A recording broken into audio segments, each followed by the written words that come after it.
Situation de déguerpissement en Côte d'Ivoire. Dans cette situation, il y a beaucoup de choses à dire parce que beaucoup de choses se passent aussi.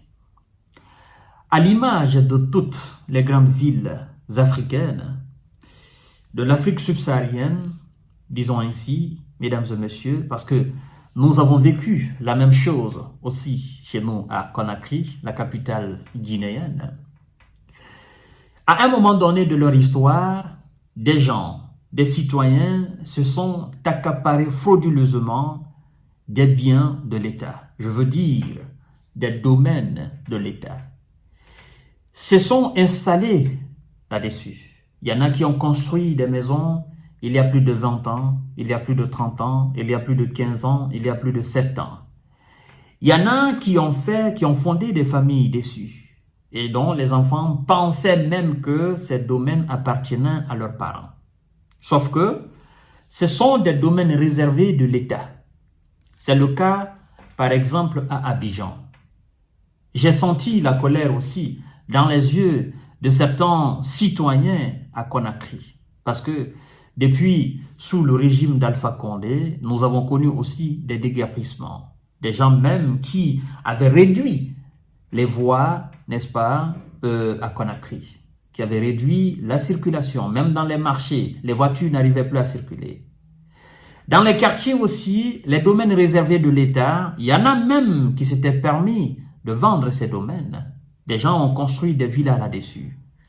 Et puisque l'État a dorénavant décidé de récupérer ces domaines spoliés, l'État naturellement avertit en disant « Je vais venir récupérer dans 2 mois, dans 3 mois, ce qui m'est dû. Et donc, je vous demande amicalement et humainement de dégager les lieux parce que quand je viendrai avec des machines pour détruire. J'ai besoin de mon domaine parce que j'ai envie de construire, j'ai envie de faire ceci. » C'est la même chose qui se passe à Abidjan. Donc, situation qui dégénère. À Djamé, village. Bon, village qu'on appelle le lieu des ébriers, si je ne fais pas erreur. Mais je tiens à préciser quelque chose. C'est très important. Même si nous sommes dans un contexte de pauvreté extrême chez nous, je tiens quand même à préciser cela. Vous savez, la terre appartient à l'État. L'État a le pouvoir surtout quand vous êtes dans un pays. Ce que dit la loi, c'est ce que je suis en train de vous dire maintenant. La terre appartient à l'État. Ce que vous dites ici, c'est mon domaine. Vous devez comprendre que ça appartient à l'État. Pourquoi je le dis?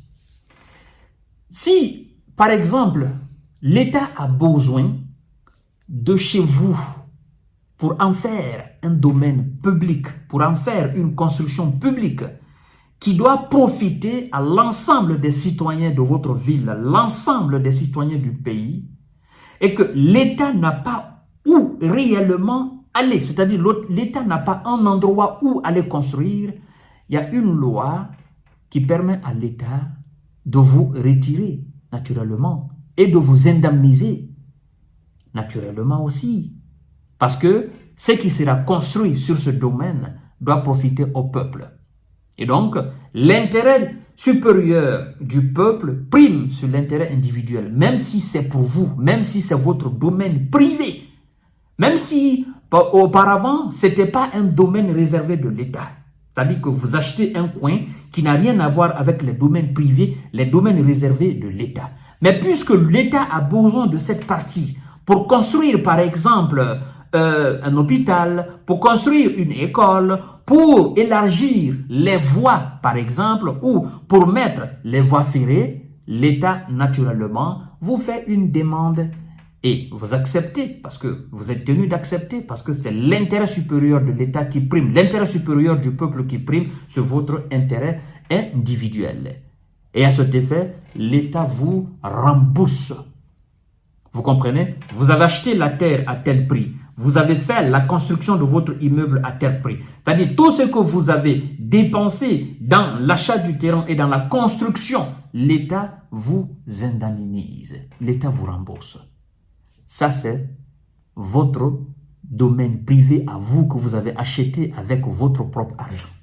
Maintenant, en ce qui concerne les domaines réservés de l'État, même si vous faites 100 ans là-dessus, je dis bien, même si vous faites 1 millier d'années là-dessus, à partir du moment où il est écrit dans le document de l'urbanisme étatique que c'est un domaine réservé de l'État, vous devez savoir que si c'est un individu qui vous a vendu, il vous a vendu le mensonge. L'État, après 1 milliard d'années, si l'État a besoin de ce domaine, l'État va vous demander tranquillement de quitter sur son domaine.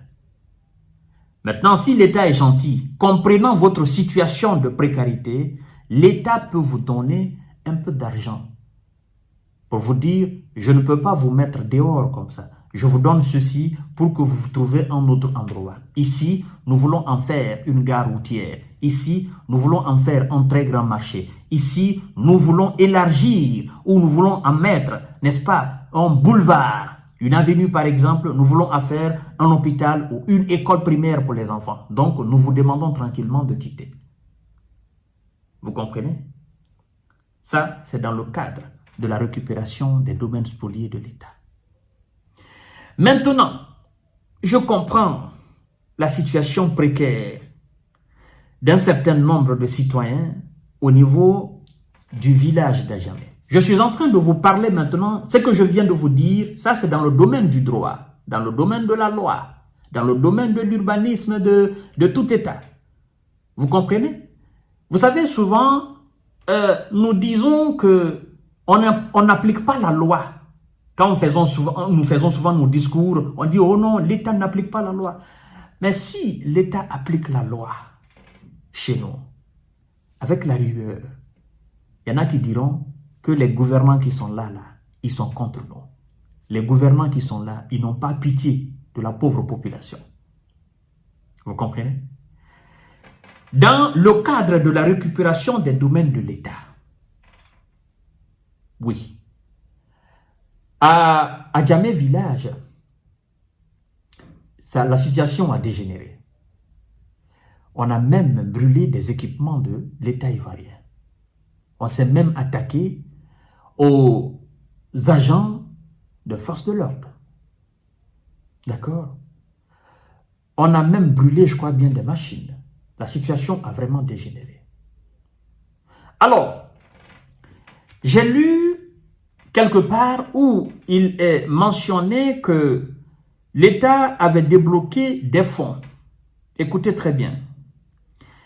Les opérations de destruction de quartiers jugés illégalement occupés, menées depuis janvier par le district d'Abidjan, puis par la primature, à qui le dossier a été confié en mars, ont déjà provoqué des altercations entre les forces de l'ordre et les populations concernées qui reprochent aux autorités leur brutalité et leur opacité.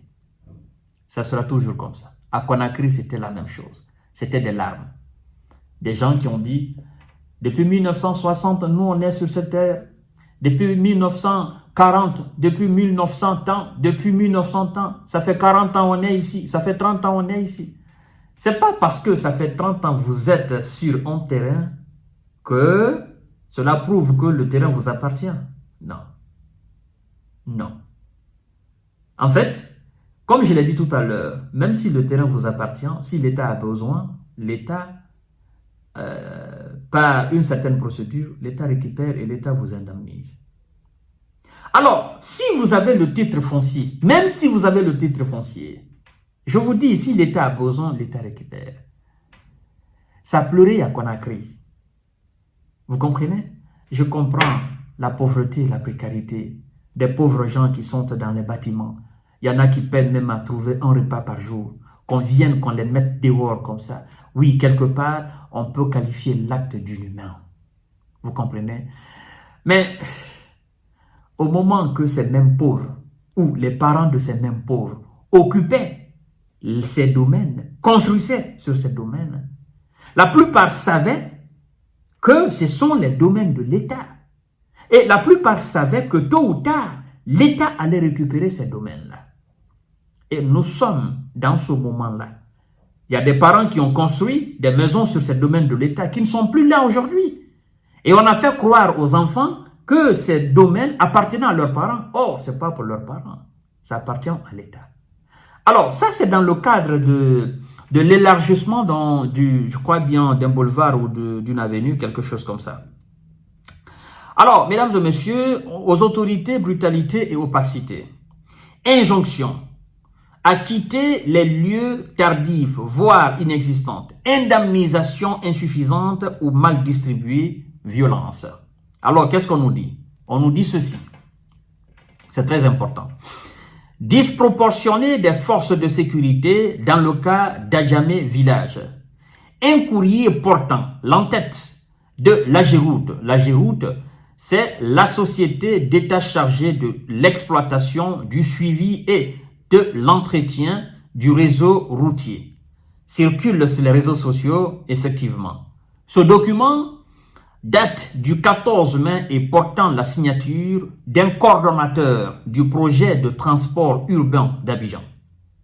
Fousseni Djarasouba donne l'ordre à son service de comptabilité de verser, écoutez bien, de verser 4,3 milliards de francs CFA, voire 6,5 millions d'euros. Vous comprenez? Aux chefs locaux pour compenser les destructions et indemniser les populations déplacées. Alors, si tel est le cas, 4,3 milliards de francs CFA, qui équivaut à 6,5 millions d'euros. Mais qu'est-ce que les chefs des différents districts mis à sac dans le cadre n'est-ce pas, du nettoyage et de la récupération des domaines spoliés de l'État, est-ce que les chefs districts ont reçu cette somme-là? Est-ce que cette somme a été distribuée équitablement? Mais non. Alors, on nous dit ceci au sujet de cette somme. Cette somme, Jacques Nkumo assure que la chefferie ne l'a jamais touchée depuis que l'État a entamé les discussions avec nous en 2016. Ils ne nous ont jamais donné un rond. Ceux qui vous disent que nous avons été dédommagés ont de fiefs menteurs. Sont de fiefs menteurs. L'opération devait se prolonger sur plusieurs jours à Adjamé village. D'autres sont encore prévus dans les prochains mois. Vous voyez, mesdames et messieurs, c'est pourquoi je dis il y a de la duperie dans cette histoire. Alors, si les différents chefs des différentes districts d'Abidjan n'ont pas reçu cette somme, la question est, cette somme s'est envolée où? C'est là la question. Et je crois que si l'État se veut très sérieux, l'État doit enquêter sur réellement la destination de cette somme. Bien évidemment, je dois aussi souligner quelque chose au sujet de cette somme. En réalité, si l'État débloque une telle somme, l'État le fait sûrement par compassion. D'accord? Par compassion. Parce que de toutes les façons, c'est sa population. Vous comprenez? C'est sa population. Et l'État n'est pas forcé à le faire. Parce que le domaine de l'État, c'est le domaine de l'État. Ça fait très mal à entendre ce que je suis en train de dire. Parce que vous allez me dire, ah oui, vous ne comprenez rien à la situation. Non. Si c'est le domaine de l'État, c'est le domaine de l'État. Partout. En Europe d'ailleurs, tu n'oses même pas le faire. Tu n'oses pas t'aventurer sur le domaine de l'État pour aller construire anarchiquement là-dessus. Non, tu n'oses pas le faire. Aux États-Unis, tu ne peux pas le faire.